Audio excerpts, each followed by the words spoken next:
तिथं पण मोफत इलाज आपल्या सरकारने केला आहे। आणि आता सरकारी हॉस्पिटलमध्ये मोफत आपल्याला जे उपचार आहेत ते देण्याचा आम्ही निर्णय घेतलाय। आणि पहिले 1.5 लाख रुपये होते ना महात्मा ज्योतिबा फुलेचे, आता 5 लाख केले।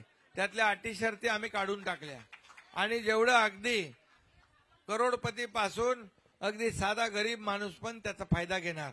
त्यामुळे 12.5 कोटी जनतेला तो नियम आम्ही लागू केलेला आहे। त्यामुळे तुम्हाला खूप फायदा होईल। त्याचबरोबर मुख्यमंत्री अन्नपूर्णा योजना केली आहे। गॅस सिलेंडर वापरता की नाही तुम्ही? तर 3 गॅस सिलेंडर वर्षाला मोफत देण्याचा आपण निर्णय घेतलेला आहे। आपल्याला लागतोच ना गॅस। आता तुम्हाला गॅस दिल्यावर ते विरोधक गॅसवर आलेले आहेत।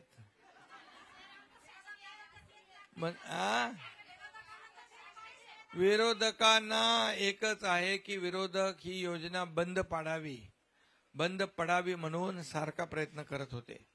आणि योजना कशी खोटी आहे, पैसे खात्यात येणार नाहीत, बिलकुल कोणी विश्वास ठेवू नका, फॉर्म भरू नका। काही माझ्या बहिणींनी फॉर्म भरले नव्हते सुरुवातीला, जसे पैसे खात्यात सुरू झाले ते बोले विरोधक खोटे आहेत, हे खोटारडे आहेत, यांचं ऐकून आपण फॉर्म भरले नाही, चूक झाली। लय त्यांनी पण फटाफट फॉर्म भरले। आता विरोधक जेव्हा अर्ज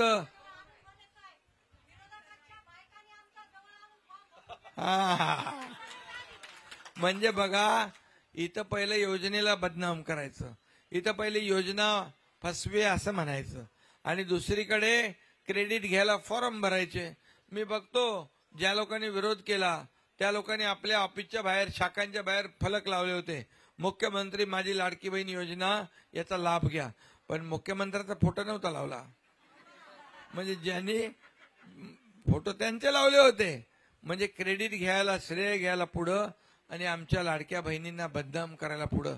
म्हणाले हे काय भीक आहे का, हे काय लाच आहे का, हे काय विकत घेताय का? मला सांगा माझ्या सगळ्या बहिणींनो, असे शब्द योग्य आहेत का हो आपल्या बहिणींसाठी वापरणं?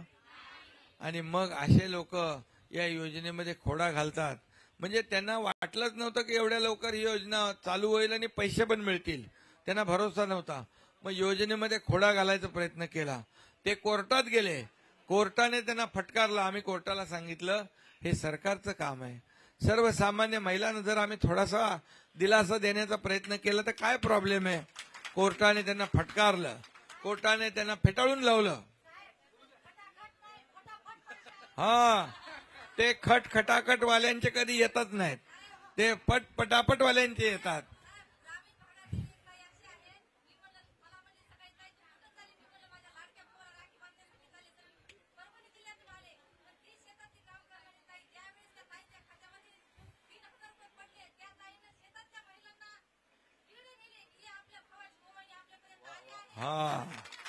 मग हे अशा माझ्या बहिणी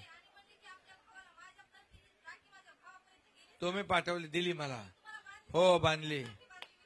आणि म्हणून तुम्हाला मी सांगतो, ही भाऊबीज, ही रक्षाबंधन जे आहे, ही ओवाळणी जी आहे, ही ओवाळणी फक्त रक्षाबंधनसाठी नाही, ही भाऊबीजसाठी नाही, कायम आहे ही ओवाळणी, कायम आहे। आणि या माहेरचा आहेर जो आहे, हा माहेरचा आहेर आहे तुम्हाला मी दिलेला। आणि म्हणून फक्त एवढंच नाही तर आता तुम्हाला मी सांगतो की याच्यामध्ये आम्ही 50% एसटी मध्ये सवलत दिली ना, 50% एसटी मध्ये सवलत दिली ना। एसटीने प्रवास करता की नाही?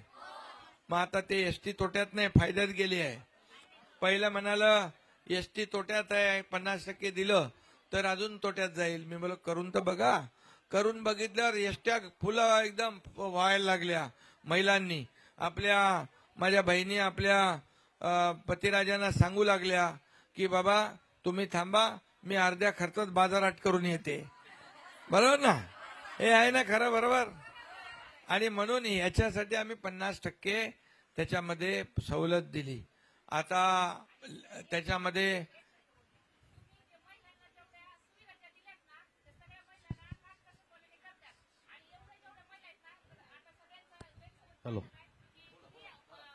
महिलांच्या हातात पैसे देणार आणि दाजीच्या खिशातून काढून घेणार, हे सगळ्यांचा प्रश्न आहे। कशातून? दाजीच्या खिशातून।